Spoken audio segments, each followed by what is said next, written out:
So the much anticipated meeting between National Security Advisor Ajit Doval and China's Foreign Minister Wang has wrapped up in Beijing. China's Foreign Ministry has released a readout, basically a summary of the events at their bilateral meeting. India has, of course, not released its statement of events just yet, but as soon as we get it, we will analyze and break down that for you as well. But right now, what we have is the Chinese statement of what transpired at this meeting between Wang Yi and Ajit Doval. Remember that these two gentlemen are the special representatives, the politically appointed representatives of the two countries to discuss the the boundary question between India and China. Remember that the boundary question between India and China has been unsettled for several decades now, and some decades ago, the idea was that two highly empowered special representatives would be designated from both countries to meet periodically, push the discussion forward on these border issues. So now the two men have met in Beijing today. This is the first meeting that they have had in this formal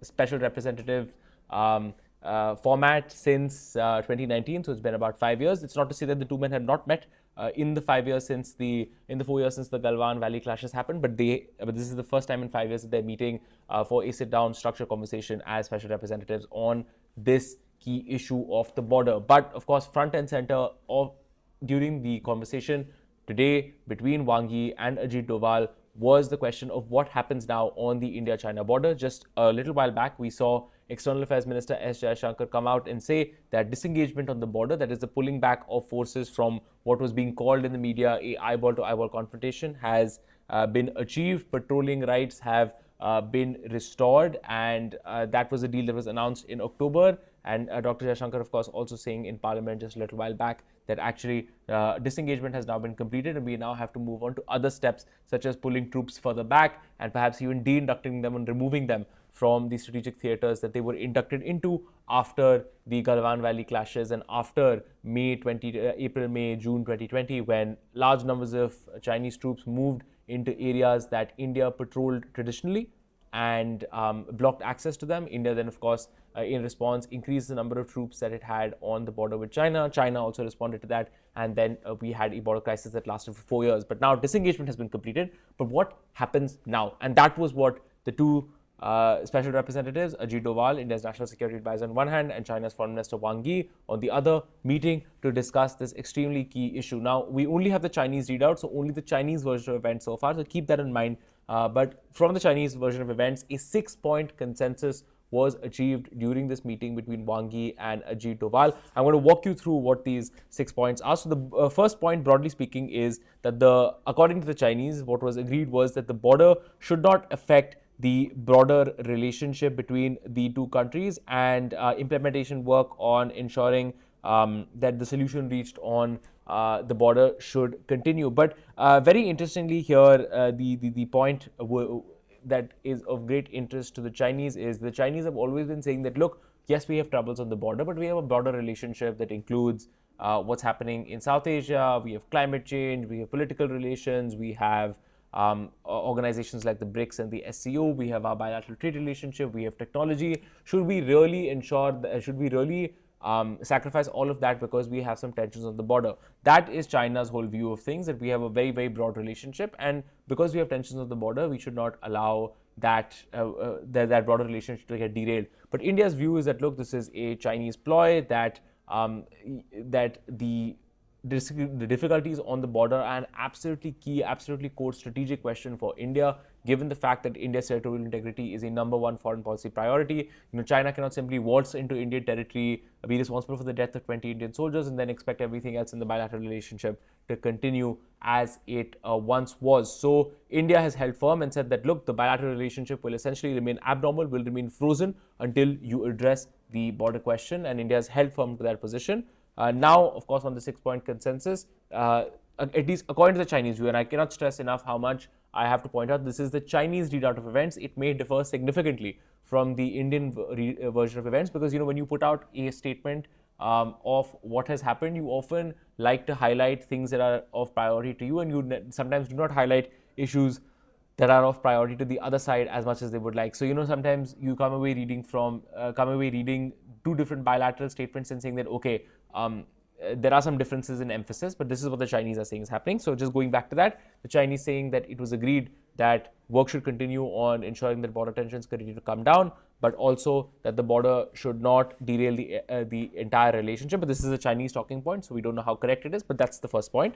Number two, the two sides agreed that they will continue to try and resolve the boundary issue on the basis of the guidelines approved by the two countries back in 2005. Remember that the two countries, India and China, have been working for decades to solve the border crisis. And in the early 2000s, there were some breakthroughs. The two sides agreed that they would constitute a process by which the two countries would share their assessments on maps of where they think their boundary should be. And then on the basis of that, there would be more technical discussions, more political discussions, and then eventually, hopefully, you would arrive ideally at a border solution. Now, that process has been deadlocked for a while, but the second point of this broader 6-point consensus is that we want to continue to seek a resolution under the basis of these guidelines that were agreed around 20 years ago. So it's been stuck for a while. China has largely been responsible for that process being stuck, but nonetheless, China saying that we will continue to seek a resolution under this framework. That's the second point.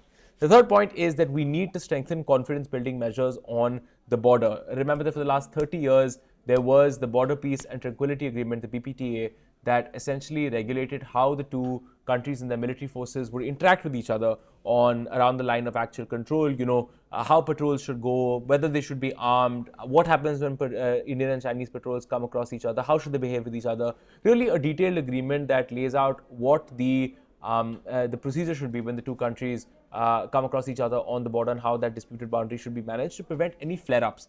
Now, of course, with the Galwan Valley clashes, though that Border Peace and Tranquility Agreement was considered to be very much in tatters, and now third point of this consensus is that we need to strengthen new confidence, we need confidence building measures, and we need we also need to manage and control the border much better. So that is there as well. The fourth point, of course, is the resumption of Indian pilgrimages to Tibet, China, as well as the Nathula border trade. Now, Indian pilgrimages, of course, like the Kailash Mansarovar Yatra, which is extremely important to many devotees in India, have been suspended for around 5 years. It was suspended because of the COVID-19 pandemic and has not picked up since. So some conversation about improving that, also improving cross-border river cooperation. That's the fourth point.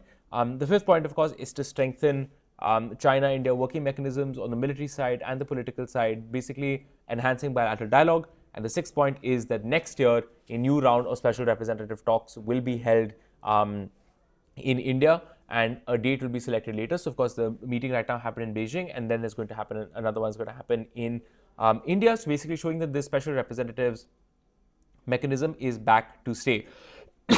Now, but the interesting thing also, of course, is I was speaking to someone who is an expert in India-China border issues, and of course, they're going to be unpacking this Chinese statement. Lots of new jargon, which is extremely important when it comes to the Chinese, because oftentimes you read a Chinese diplomatic statement. I can tell you from my own personal experience that it can be difficult to read. It can seem extremely flowery and extremely compact in diplomacies, but often that jargon means something in the Chinese system. You have to watch it extremely closely because it indicates what China is thinking on a particular question. And we will continue to perhaps sit with experts and continue to bring you the latest on this. Another thing, of course, I will add is that in point 2, the Chinese mentioned that a fair, reasonable, and mutually acceptable package solution to the boundary issue is also it should also be considered. So now, what is meant by this package solution, we don't know exactly. It will become clearer over time. But this was really part of the 6 broad consensus points that were agreed to according to the Chinese readout of events, which again, as I say, may differ from the Indian readout of events, but that's what we have so far. The Indians have not come out so far. The Chinese also released another statement saying that India has said that it is willing to maintain fruitful communication with China in a pragmatic manner and continuously accumulate conditions for the final resolution of the border issue. So keeping lines of communication largely open. And also Wang, China's foreign minister, said that this meeting between Doval and himself, the special representatives meeting after 5 years, is hard won and worth cherishing. It is a development that is indeed hard won. So that is the big development that we have seen out of the Doval-Wang meeting, the Chinese readout. What we also know is that, of course, the Ajit Doval also met the Vice President of China as well, of course, another very senior figure. in the Chinese Communist Party, and they also discussed the bilateral relationship. And again, we only have the Chinese readout of those events. But again, what was said there as well was that China is interested in developing a much more broad-based relationship with India. It does not want the border issue to derail the India-China relationship. Whenever you read Chinese statements, they always mention that, look, our relationship, if it prospers, is for the benefit of 2.8 billion people. Therefore, there's a great responsibility incumbent on us. We are the civilizational countries. We have a long history together. We are two great Asian powers. It doesn't really make sense for us to fight. That is at least China's standard language when it comes to the India-China relationship. And the Chinese vice president, of course, channeled a lot of that. But again, calling for a closer India-China relationship. So a sign really from a very, very top-level leader that the Chinese high-level political leadership is interested in pushing the relationship forward with India. We will continue to bring you more on this story. We have an interview with Sahib Singh Chadha of Carnegie India, who studies India-China border relations extremely closely. It's going to be out soon, which will explain some of the background and the history to the India-China border issue, what we've seen over the last couple of years, where things have been since October when this border patrolling deal was announced, and what the pitfalls or possible challenges could be to the implementation of these agreements. But that's what we have for you right now. We will also try to get you some senior